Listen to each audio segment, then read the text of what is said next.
Last night's episode of Late Night started like any other. The studio audience was buzzing with excitement as George Clooney made his entrance, that trademark charming smile lighting up the room as he waved to the crowd. Fresh off promoting his latest directorial effort, Clooney seemed relaxed and ready for the typical late-night banter that audiences have come to expect. The applause was thunderous, the energy was high, and everything appeared perfectly normal as he settled into the guest chair across from Seth Meyers. But beneath the surface, something was already brewing. Those familiar with Meyers' recent trajectory could sense a shift in his demeanor. Gone was the affable, self-deprecating comedian who had charmed audiences for years. In his place sat someone who seemed determined to prove something, his eyes carrying an intensity that suggested this wouldn't be the light-hearted conversation viewers were anticipating. The opening pleasantries felt forced, almost mechanical. Meyers' usual warmth seemed manufactured as he launched into what appeared to be standard questions about Clooney's new film. But even casual observers could detect an underlying tension in his voice, a sharpness that hadn't been there in previous interviews. Clooney, ever the professional, maintained his composure, answering with his characteristic wit and intelligence, seemingly unaware of the storm that was about to engulf him. "So, George, this new film of yours deals with some pretty heavy political themes," Meyers began, his tone already carrying an edge that made the studio audience shift uncomfortably in their seats. "I'm curious about your motivation for tackling such controversial subject matter, especially given your own, shall we say, complicated relationship with certain political figures." The question itself wasn't unusual, but the way Meyers delivered it was loaded with implication. Clooney's eyebrows raised slightly, a flicker of confusion crossing his face as he processed not just the words, but the hostile undertone that accompanied them. The veteran actor had fielded thousands of interviews throughout his career, but something about this moment felt different, almost predatory. "Well, Seth, I think art has always been a vehicle for exploring complex social issues," Clooney responded diplomatically, his voice maintaining its steady professionalism despite the growing tension. "As filmmakers, we have a responsibility to hold up a mirror to society, even when that reflection isn't particularly flattering." But Meyers wasn't satisfied with the thoughtful response. Instead of moving on to lighter topics as protocol would typically dictate, he doubled down, his posture becoming more aggressive as he leaned forward in his chair. The studio lights seemed to catch the gleam in his eyes, revealing something that bordered on predatory satisfaction. "That's interesting coming from someone who's spent the better part of the last decade lecturing Americans from your Italian villa," Meyers shot back, his voice now openly hostile. "I mean, how does it feel to preach about social responsibility while living in luxury overseas, completely insulated from the very problems you claim to care so deeply about?" The audience fell into stunned silence. This wasn't the playful ribbing that late-night talk shows were known for. This was a direct attack, and everyone in the studio could feel the atmosphere shift dramatically. Clooney's expression hardened, his famous charm beginning to crack as the reality of the situation became clear. This wasn't an interview anymore. It was an ambush.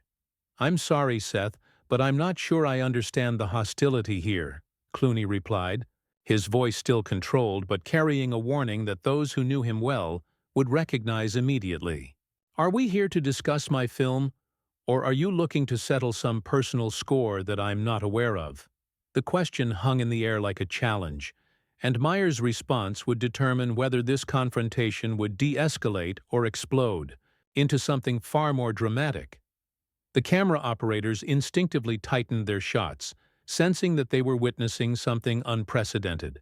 In the control room, producers were frantically debating whether to cut to commercial, but the raw magnetism of the unfolding drama kept everyone frozen in place. What happened next would not only define the remainder of the interview, but would ultimately reshape how the entire entertainment industry viewed the boundaries of acceptable behavior on live television. The tension had reached a breaking point, and with millions of viewers watching, both men were about to cross a line from which there would be no return. Meyers' response came like a verbal sledgehammer, delivered with a smugness that made every person in that studio uncomfortable. Personal score? George, this isn't personal. This is about accountability. You see, I've done my homework on you, and frankly, I think the American people deserve to know who they're really listening to when you climb up on that soapbox of yours. The accusation hung in the air like toxic smoke. Clooney's jaw tightened visibly, his hands gripping the armrests of his chair as he processed what was happening. This wasn't just unprofessional behavior. This was character assassination being broadcast to millions of households across the country. The veteran actor had faced hostile press before, but never had he been blindsided so completely on what was supposed to be a friendly promotional appearance. Accountability for what exactly? Clooney's voice had dropped to a dangerously low register, the kind of tone that suggested a man who was rapidly losing patience. Seth, I came here tonight as a courtesy, to talk about a film that addresses real issues affecting real people. If you have some agenda you're trying to push, maybe you should have been honest about it up front instead of ambushing me on live television. But Meyers was just getting started. He reached beneath his desk and produced a folder, thick with what appeared to be research materials. The theatrical gesture was clearly planned, designed for maximum impact as cameras captured every moment. Let's talk about your foundation work, George. Specifically, let's talk about where that money actually goes, and how much of it ends up in the pockets of your high-powered friends in Washington. The accusation was devastating in its implications, and the audience gasped audibly. Several people in the front row looked genuinely shocked, while others began reaching for their phones to capture what was clearly becoming a historic television moment. Clooney's face had gone pale, not from fear, but from the sheer audacity of what was being suggested on national television without a shred of evidence being presented. Are you seriously questioning the legitimacy of humanitarian work? Clooney's voice was incredulous now, his famous composure beginning to crack. Seth, the Clooney Foundation for Justice has been independently audited multiple times. Every dollar is accounted for, every program is transparent. What you're doing right now is not journalism. It's reckless speculation designed to damage people who are trying to make a difference. The defense was passionate and articulate, but Meyers seemed to feed off the actor's growing agitation. His smile became more pronounced, more predatory, as if he had been waiting years for this moment to unleash whatever personal vendetta had been festering inside him. The studio audience was now completely silent, sensing that they were witnessing something that would be talked about for years to come. Oh, please spare me the righteous indignation, Meyers shot back, his voice dripping with contempt. You want to talk about making a difference? Let's talk about your cozy relationship with authoritarian regimes. Let's discuss how your so-called humanitarian efforts conveniently align with certain geopolitical interests that benefit your business ventures. You present yourself as this noble crusader, but the reality is you're just another Hollywood hypocrite using activism as a brand enhancement tool. The words hit like physical blows. Clooney's entire body tensed, his hands now visibly shaking with barely contained rage. Years of professional restraint were being tested to their absolute limits as he found himself under attack not just personally, but professionally and ethically. The man who had spent decades building a reputation for integrity and service was watching it being systematically dismantled by someone who seemed to take genuine pleasure in the destruction. You have absolutely no idea what you're talking about, Clooney said, his voice now carrying a warning that was unmistakable. The work we do saves lives, Seth. Real lives. While you're sitting here playing gotcha journalism for cheap laughs, there are people alive today because of programs our foundation supports. So if you want to attack me personally, fine. But don't you dare minimize the importance of work that literally keeps families together and communities safe. The passionate defense only seemed to energize Meyers further. He leaned back in his chair with the satisfaction of someone who had successfully drawn blood and was preparing to go in for the kill. The cameras captured every micro-expression, every gesture, as the confrontation spiraled toward something truly unprecedented in late-night television history. But just as the situation seemed like it couldn't possibly get any worse, Meyers opened his mouth and said something that would push George Clooney past every boundary of professional restraint he had ever maintained. "You know what, George? Let's cut through all this noble humanitarian nonsense and talk about what really matters to you," Meyers said, his voice taking on a tone so venomous that even his own production staff visibly recoiled. "Let's talk about how you've been using your wife's reputation and connections to further your own political ambitions.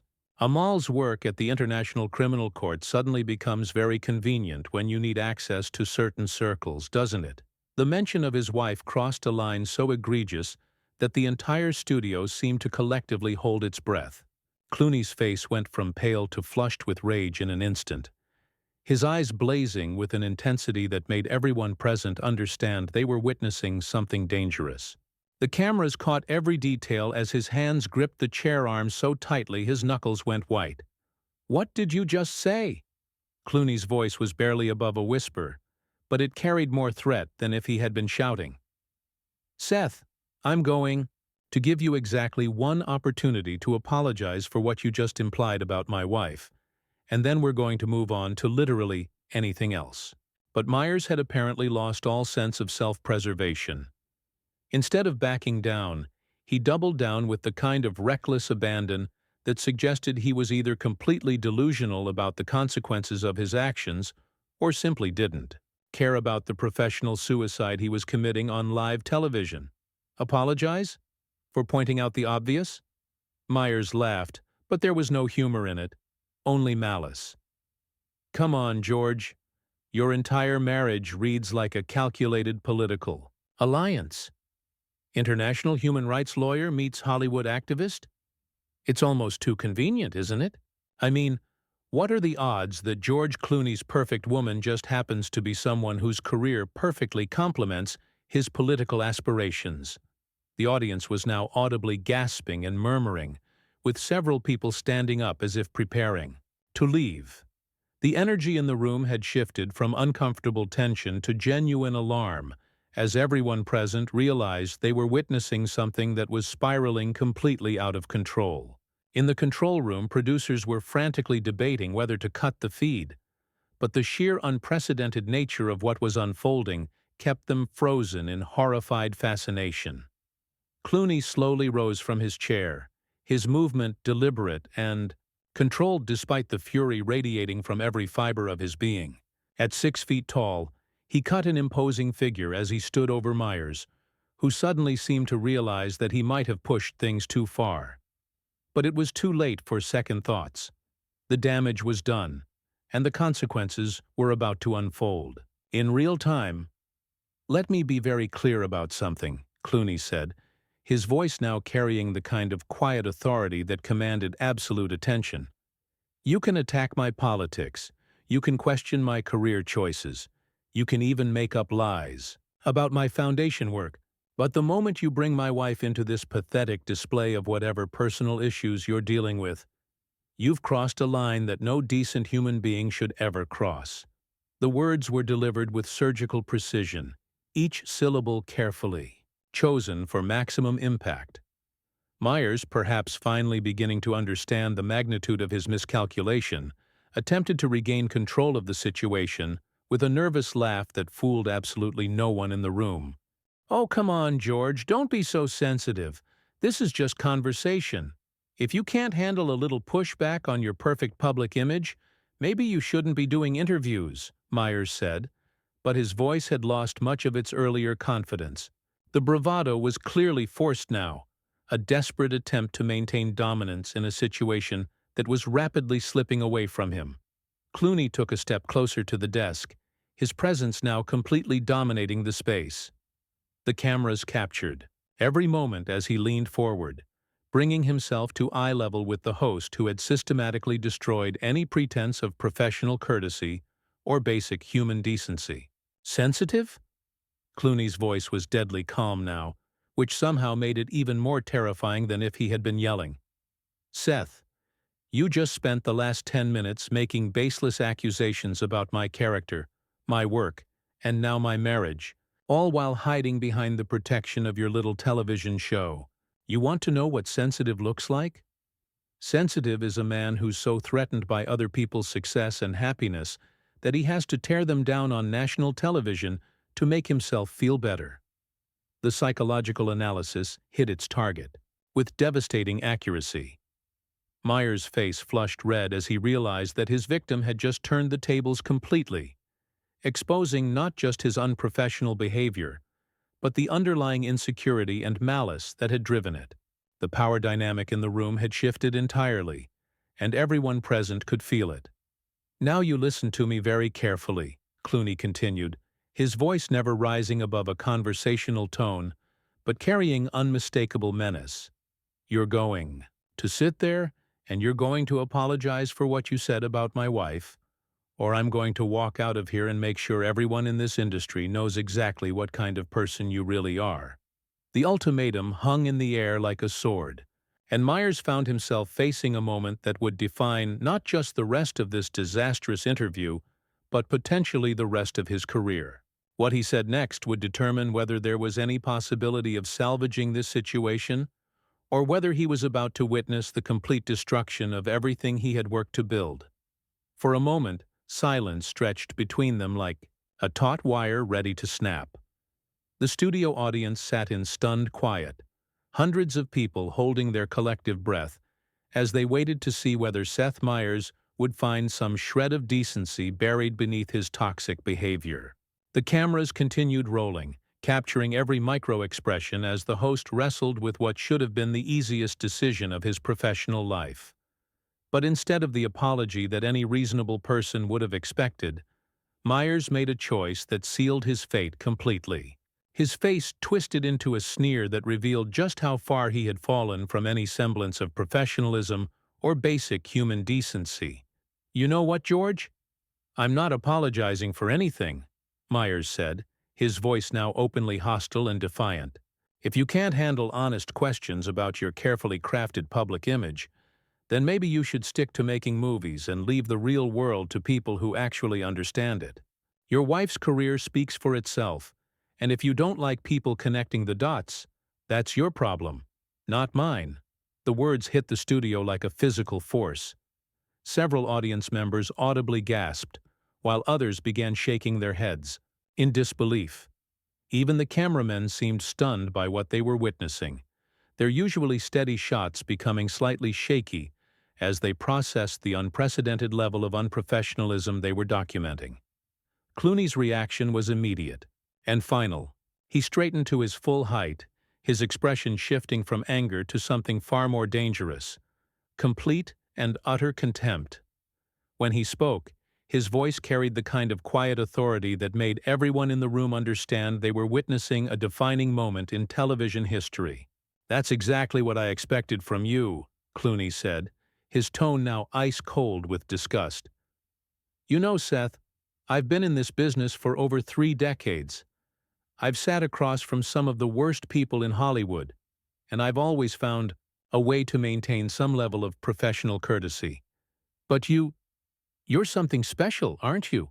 He began removing his microphone with deliberate, measured movements, each action designed to emphasize the finality of what was happening. The small clip-on device that had seemed so insignificant at the beginning of the interview now felt like a symbol of everything that was ending in that moment. "You're so insecure, so threatened by other people's success and happiness, that you're willing to destroy your own career just to try to tear someone else down," Clooney continued, his voice never rising but somehow filling every corner of the studio. "I've met bullies before, Seth, but most of them at least have the courage to own their behavior. You're hiding behind your desk and your cameras like a coward." The psychological dismantling was surgical in its precision. With each word, Clooney was systematically destroying not just Meyers' authority as a host, but his credibility as a human being.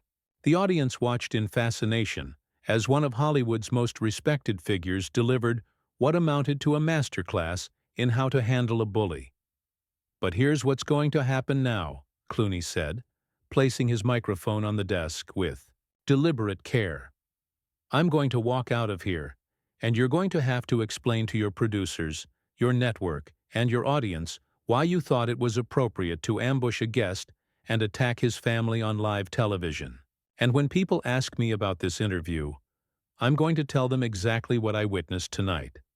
A man so consumed by his own inadequacies that he's willing to destroy everything he's worked for just to make himself feel better for a few minutes." The studio fell into complete silence as the full weight of Clooney's words settled over everyone present. This wasn't just a celebrity tantrum or a heated exchange that would blow over in a few days. This was a complete and total rejection of everything Meyers represented, delivered with such precision and authority that no one could doubt its sincerity. Meyers, perhaps finally beginning to understand the magnitude of what he had done, made one last desperate attempt to regain control of the situation. "George, wait, let's just take a breath here and—" But Clooney cut him off with a look that could have frozen fire. "No, Seth, we're done here. You had your chance to be a decent human being, and you chose this instead." He gestured dismissively at the chaos surrounding them. "Live with it." With that, George Clooney turned and walked toward the studio exit, with the kind of dignity that only comes from knowing you've handled an impossible situation with complete integrity. The audience watched in stunned silence as one of the most powerful figures in entertainment simply walked away from what should have been a routine promotional appearance. As he reached the studio doors, Clooney paused for just a moment and turned back to face the cameras one final time. "To everyone watching at home, I want you to know that this is not what professional journalism looks like. This is not how decent people treat their guests, and it's not how you build a career worth having." Doors closed behind him with a finality that seemed to drain all the energy from the studio. Meyers sat alone at his desk, the weight of his actions finally beginning to sink in as he faced the cameras that were still rolling, capturing every moment of his professional suicide for posterity. The aftermath was swift and devastating. Within hours, clips of the confrontation were trending across every social media platform, with overwhelming support for Clooney and widespread condemnation of Meyers' behavior. The network received thousands of complaints, major advertisers began pulling their support, and industry insiders lined up to distance themselves from what many called the most unprofessional display in late-night television history. Seth Meyers had gotten his moment of infamy, but at a cost that would define the rest of his career. George Clooney, meanwhile, had shown the world exactly how a professional handles themselves when faced with the worst kind of behavior, cementing his reputation as not just a talented actor and director, but as a man of genuine character and integrity.